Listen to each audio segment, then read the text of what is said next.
Once upon a time, in a kingdom filled with beauty and mystery, there lived a young princess named Snow White, whose kind heart and radiant beauty were known throughout the land.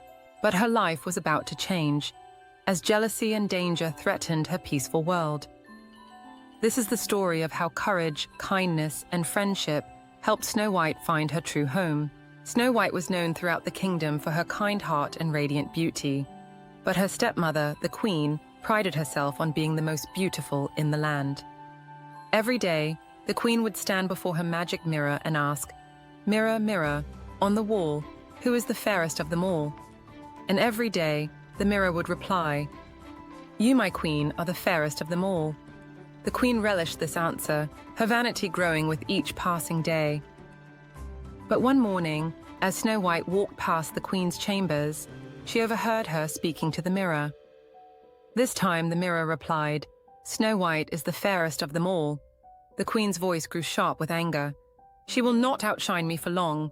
I will do whatever it takes to remain the fairest of them all, even if it means getting rid of Snow White." Snow White froze for a moment, her heart pounding. She realized the queen's words meant she wasn't safe anymore. Quietly, she decided to leave the castle and find a safe place, not wanting to confront the queen alone. Early the next morning, Snow White packed a small bag with her most precious belongings and set out on her journey.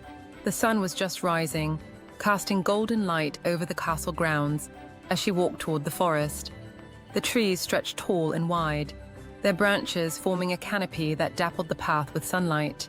Birds chirped cheerfully, and small woodland creatures peeked out from the bushes as if to guide her way. Though the journey was long, Snow White felt a sense of hope growing with each step.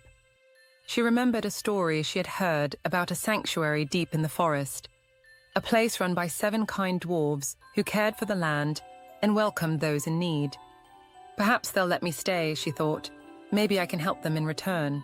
After hours of walking, Snow White arrived at a clearing deep in the forest.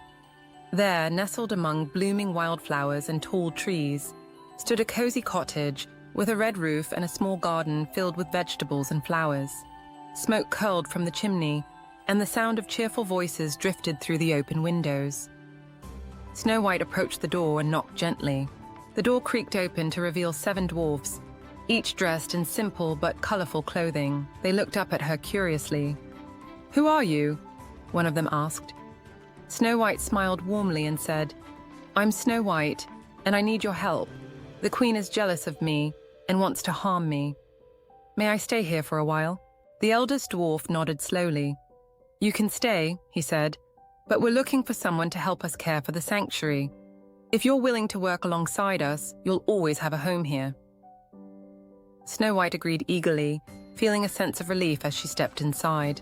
Snow White quickly settled into life at the sanctuary.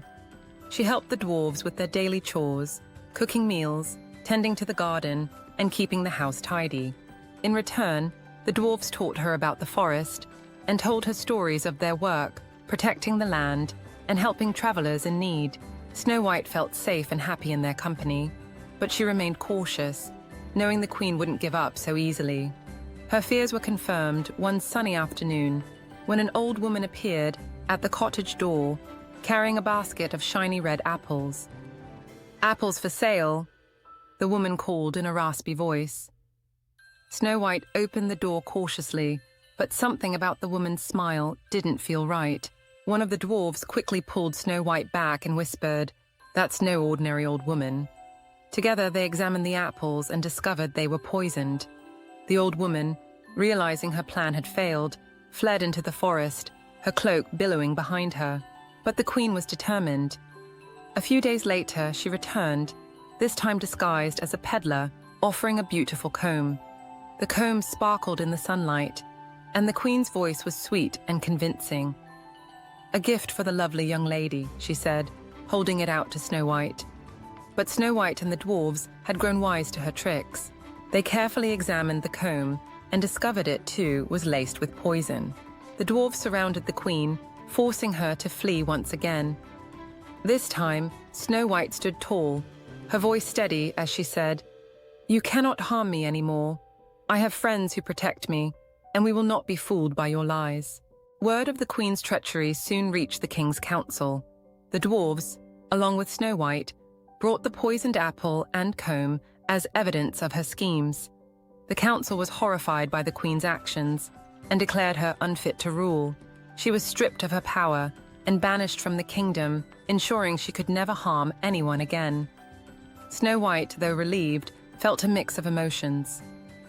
"Justice has been served," she said quietly, "but I hope she finds peace and learns the error of her ways."